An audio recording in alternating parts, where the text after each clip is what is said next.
আসসালামু আলাইকুম সবাইকে। গ্রামের বাড়ির খাবারের মজাই আলাদা, স্বাদই আলাদা, তাই না? আমি হচ্ছে জামালপুর আসছি, শ্বশুর বাড়ির মধুরহারি। আসলে শ্বশুর শাশুড়ি কেউই নেই, বড় বোন আছে, বড় বোন হচ্ছে খাওয়াচ্ছে। এটা হইলো কি, আমি হচ্ছে আপারে বলছিলাম সিমের ভর্তা খাবো। আপা হচ্ছে একদম গাছের সিম, এই যে, তারপরে বিচি বিচি সিম হইলে আরো বেশি মজা লাগে। সিমের ভর্তা করতেছে আপা, এত সুন্দর করে করতেছে যে আমার এখনই ভাত খেতে ইচ্ছা করতেছে। আপারে কইলাম রুচি মনে 10 গুণ বেড়ে গেছে। আসলে ঢাকাতে ভর্তা টর্তা বানাই, গ্রামের যে একটা টেস্ট, গ্রামের এগুলো তো একদম গাছের না আপা, এগুলো আপনাদের ঘরের চালে হয়, ইয়াতে চালে, হ্যাঁ মাচা করছে না, এগুলার মজাই আলাদা, এগুলার টেস্টটা অন্যরকম হয়। আপা আমি আবার এগুলোতে একটু আলু দেই, হ্যাঁ একটু আলু দেই। আর এই যে পেঁয়াজ কাটটা লইছে, এই যে শুকনো মরিচ, এখন ভর্তা বানাবো, আপনাদের সাথে একটু শেয়ার করি। আপনারা এরকম কেউ খান কিনা একটু বললেন। এটা শোনেন, এটা কিন্তু আমার বড় বোন, সালাম দেন। নবর বড় বোন মানে আমারও বড় বোন, বুঝছেন? সালাম দেন। বিচিত্রা আপু, আপু আছে দেখে বাড়িতে আসলে এত মজার মজার খাবার খাওয়ায়।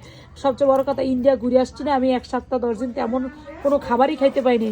বাট আজকে কালকে জামালপুর আসার পর থেকে যেইভাবে খাইতেছি, আসলে যে বললাম না, ফ্রেশ খাবারের টেস্টই আলাদা।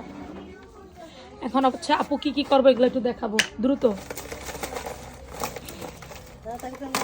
হ্যাঁ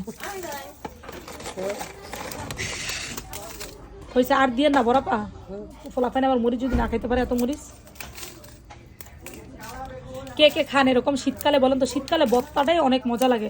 আপনারা কে কে এরকম সিম ভর্তা খান একটু বললেন তো। তারপর একদম গাছ থেকে পারলে তারপরে ভর্তা খাওয়ার মজাই আলাদা। গাছ থেকে যখন পারছে তখন আমি ভিডিওটা করতে ভুলে গেছিলাম, তাহলে আপনাদের দেখাইতাম। গাছ থেকে পাইরা ওই খাওয়ার মজাটাই যে আলাদা। আচ্ছা, এটা চটকাক আমি আপনাদের সাথে শেয়ার করতেছি। এখন হচ্ছে মরিচটা চটকায় ফেলছি। এই মরিচটা যে আমার কি পছন্দ, আমার এই মরিচটা হইলে আর কিচ্ছু লাগে না।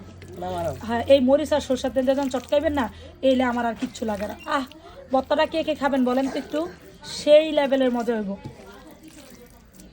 শীতকালের খাবারগুলাই কিন্তু অন্যরকম, তাই না? সেই লেভেলের টেস্ট। জামালপুর আইসি আর সে এইগুলা খাবো না, এটা কি হয়?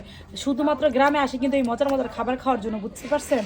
এখন কার কার এরকম এই ভর্তা পছন্দ একটু অবশ্যই কমেন্ট দিয়ে জানেন তো, যে কার কার এই টাইপের ভর্তা পছন্দ। আচ্ছা, থ্যাংক ইউ আপা, অনেক সুন্দর হয়েছে ভর্তাটা।